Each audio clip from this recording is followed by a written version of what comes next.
सुप्रभात बच्चों।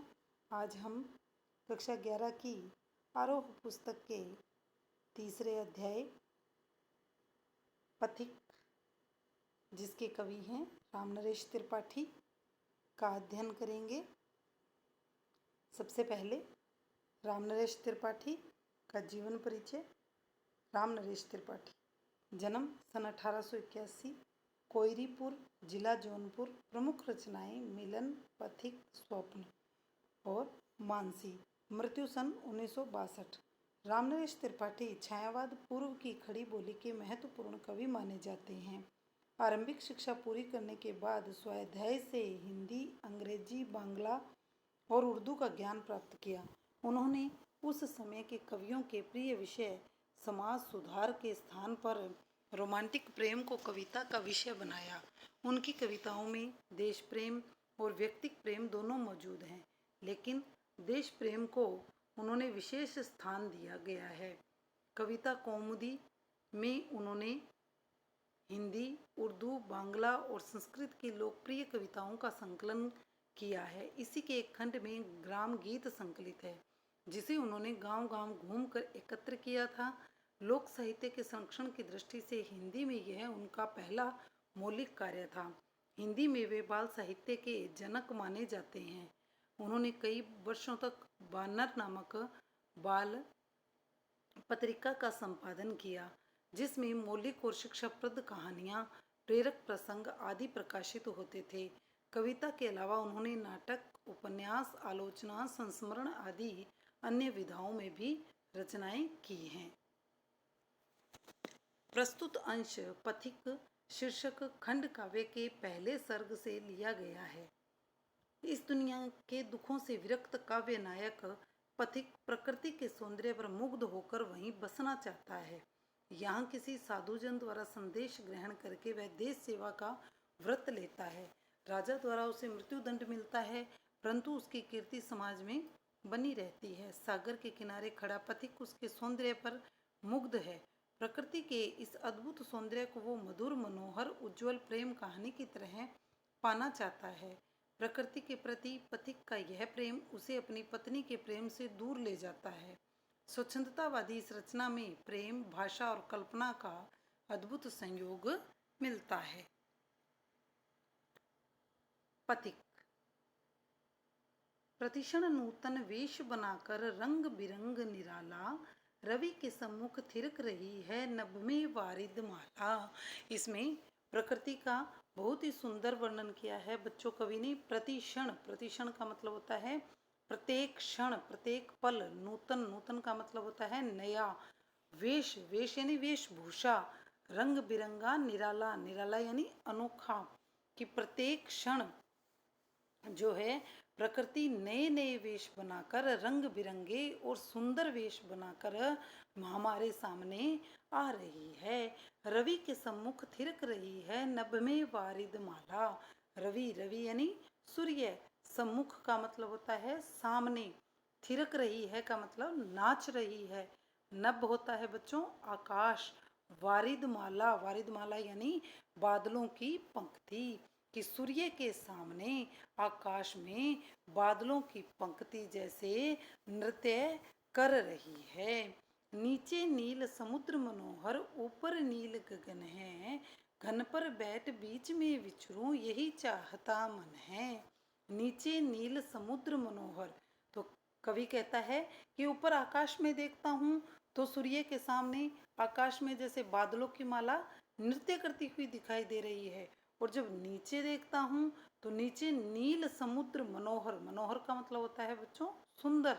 कि नीचे नीले रंग का सुंदर समुद्र है, ऊपर नील गगन है और ऊपर नीला आसमान है। घन पर बैठ, घन यानी बादल, कि बादल पर मैं बैठ जाऊं।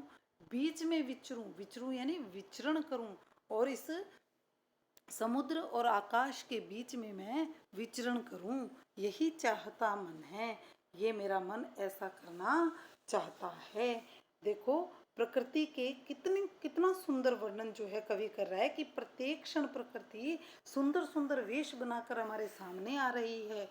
तो कवि कहता है कि मैं कभी तो मेरा मन करता है कि आकाश में जब मैं बादलों की वो माला देखता हूँ जो सूर्य के सामने नृत्य कर रही है और नीचे नीला समुद्र देखता हूँ, तो मेरा मन करता है कि मैं बादल पर बैठ जाऊं और उस समुद्र और आकाश के बीच में विचरण करूं, और ऐसा ही मेरा मन करना चाहता है। रत्नाकर गर्जन करता है, मलयानिल बहता है। कि रत्नाकर, रत्नाकर यानी समुद्र, समुद्र गर्जना कर रहा है, यानी कि समुद्र में जब लहरें उठ रही हैं तो कवि कहता है कि समुद्र भयंकर गर्जना करता है।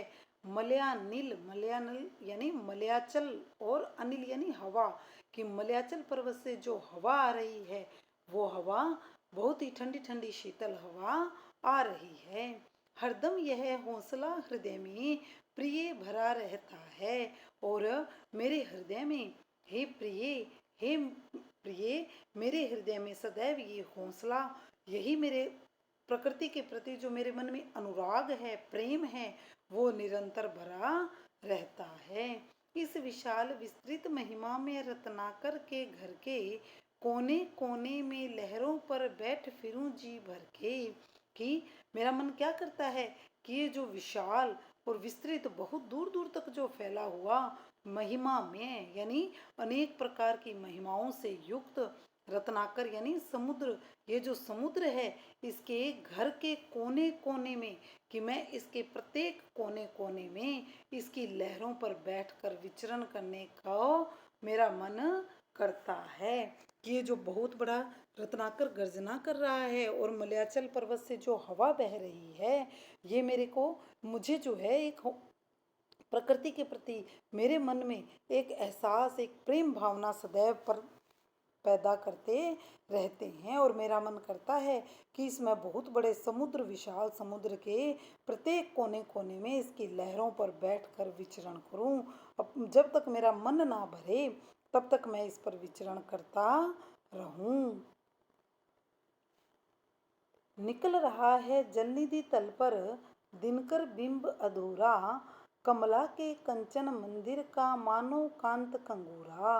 कि निकल रहा है जलनिधि पर दिनकर बिंब अधूरा, जल निधि, जल निधि यानी समुद्र के तल पर, दिनकर यानी सूर्य, कि समुद्र के तल से सूर्य का अधूरा बिंब यानी आधा सूर्य निकलता हुआ दिखाई दे रहा है। यानी प्रातःकालीन सूर्य जब हमें नीचे से ऊपर की ओर आता दिखता है तो वो आधा दिखाई देता है। कमला के कंचन मंदिर का वो कैसा लग रहा है, जैसे कमला, कमला यानी लक्ष्मी, कंचन मंदिर यानी उसका स्वर्ण का मंदिर, मानो कांत कंगूरा, कांत कंगूरा, कांत यानी सोने का उसका, कंगूरा यानी उसका ब्रुज हो।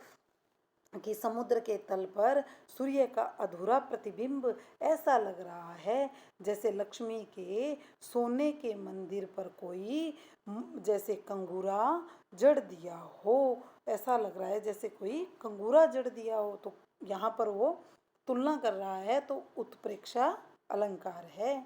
लाने को निज पुण्य भूमि पर लक्ष्मी की असवारी, रत्नाकर ने निर्मित कर दी स्वर्ण सड़क अति प्यारी। और जैसे जैसे वो सूर्य ऊपर आता है तो जो प्रतिबिंब उसका समुद्र पर गिरता है, तो बच्चों वो कैसा लगता है कवि को, कि लाने को निज पुण्य भूमि, निज यानी अपनी, पुण्य यानी पवित्र, कि अपनी इस पवित्र भूमि पर लक्ष्मी माँ की सवारी लाने के लिए जैसे रत्नाकर यानी समुद्र ने कोई सोने की सड़क बना दी हो। कि जो पीले रंग का सूर्य का प्रतिबिंब समुद्र पर ऐसा लगता है जैसे कि उसने कोई सोने की सड़क बना दी हो। निर्भय दृढ़ गंभीर भाव से गरज रहा सागर है, लहरों पर लहरों का आना सुंदर अति सुंदर है। निर्भय, निर्भय यानी बिना किसी भय के साथ, दृढ़ता से और गंभीर भावों को लिए हुए जो समुद्र गर्जना कर रहा है, वो ऐसे लग रहा है, समुद्र गर्जना कर रहा है और लहरों का, और एक लहर के ऊपर दूसरी लहर का आना इतना सुंदर है कि उसका तो मैं वर्णन ही नहीं कर सकता, वो तो अति सुंदर है, यानी मेरी कल्पना से भी बाहर है। कहो यहाँ से बढ़कर सुख क्या पा सकता है प्राणी, अनुभव करो हृदय से हे अनुराग भरी कल्याणी। कि अब तुम ही बताओ, क्या इस सुख से भी बड़ा कोई सुख जो है कोई मनुष्य प्राप्त कर सकता है? यानी प्रकृति के इतने सुंदर, इतने मनोरम दृश्य को देखने का जो सुख है, उस सुख से भी बढ़कर कोई और सुख हो सकता है?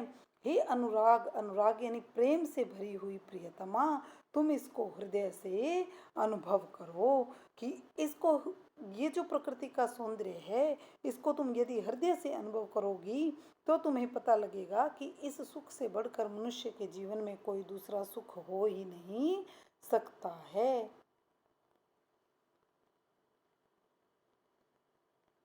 जब गंभीरतम अर्ध निशा में जग को ढक लेता है, अंतरिक्ष की छत पर तारों को छिटका देता है। और जब रात्रि होती है, जब गंभीर, गंभीर यानी एकदम गहनता के साथ, गंभीरता के साथ, शांति के साथ, तम, तम का अर्थ होता है बच्चों अंधकार, अर्धनिशा, अर्धनिशा यानी आधी रात को, कि जब आधी रात में अंधकार इस सारे संसार को ढक लेता है, यानी चारों तरफ अंधकार और शांति का वातावरण हो जाता है, अंतरिक्ष की छत पर तारों को छिटका देता है। और जब अंतरिक्ष की छत पर तारों को जैसे वो छिटका देता है, ऐसे लगता है अंतरिक्ष की कोई छत है और उस पर किसने तारों रूपी दीपक जला दिए हों। सस्मित वदन जगत का स्वामी मृदु गति से आता है, तट पर खड़ा गगन गंगा के मधुर गीत गाता है। तो उस समय, रात्रि के समय, सस्मित वदन, वदन होता है मुख, सस्मित यानी मुस्कुराहट के साथ, कि मुस्कुराता हुआ चेहरा लेकर उस समय इस संसार का स्वामी यानी ईश्वर मृदु यानी मधुर गति से इस संसार में आता है। और तट यानी कि किनारा, किनारे पर खड़ा होकर इस गगन गंगा यानी आकाश गंगा के वो मधुर गीत गाता है, कि जब आधी रात को अंधकार छा जाता है पूरे संसार में, तारे ही तारे और शांत वातावरण हो जाता है, उस समय ईश्वर मुस्कुराता हुआ आता है और अपने मधुर गीत गाता है। उससे ही विमुक्त हो नभ में चंद्र विहंस देता है, वृक्ष विविध पत्तों पुष्पों से तन को सज लेता है। और उस ईश्वर पर मोहित होकर नभ यानी आकाश में चंद्रमा भी हंसने लग जाता है। और वृक्ष जो है वो अपने विविध प्रकार के पत्तों और फूलों से अपने शरीर को सजा लेता है। पक्षी हर्ष संभाल न सकते मुग्ध चहक उठते हैं, फूल सांस लेकर सुख की सा आनंद महक उठते हैं। और पक्षी अपनी प्रसन्नता को संभाल नहीं पाते हैं और मुग्ध होकर उस ईश्वर पर मोहित होकर चहकने लग जाते हैं। और फूल जब खिलते हैं, खिले हुए पुष्प ऐसे लगते हैं जैसे वो सांसें ले रहे हैं और सुख को अनुभव कर रहे हैं। अपने आनंद के साथ वो अपने पूरे वातावरण को महका देते हैं। वन उपवन गिरी सानु कुंज में मेघ बरस पड़ते हैं, मेरा आत्म प्रलय होता है नयन नीर झड़ते हैं।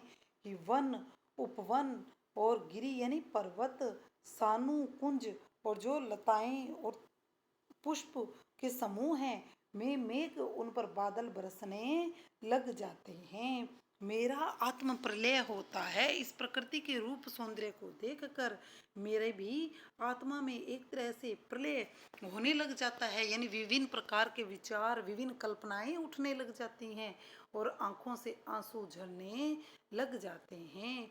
पढ़ो लहर तट तृण तरु गिरी नभ, किरण जलद पर प्यारी, लिखी हुई यह मधुर कहानी विश्व विमोहन हारी।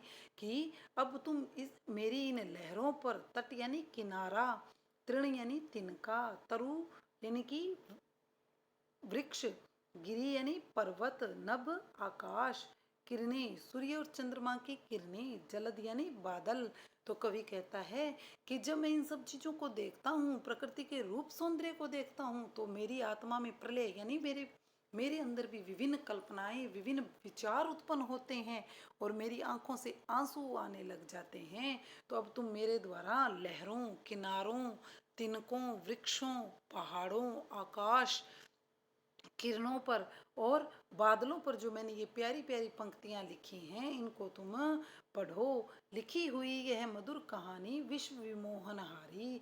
जो ये मैंने मधुर कहानी लिखी है, ये विश्व को मोहित करने वाली है। कैसी मधुर मनोहर उज्जवल है यह प्रेम कहानी, जी में है अक्षर बने इसके बनूं विश्व की बानी। कि ये जो प्रकृति का रूप सौंदर्य है, इसमें कितनी मधुरता है, कितनी सुंदरता है और कितनी उज्जवलता है। ये जो प्रकृति का प्रेम है, इस ये जो प्रेम की कहानी है प्रकृति की, उसमें मधुरता, सुंदरता और प्रकाश ही प्रकाश है।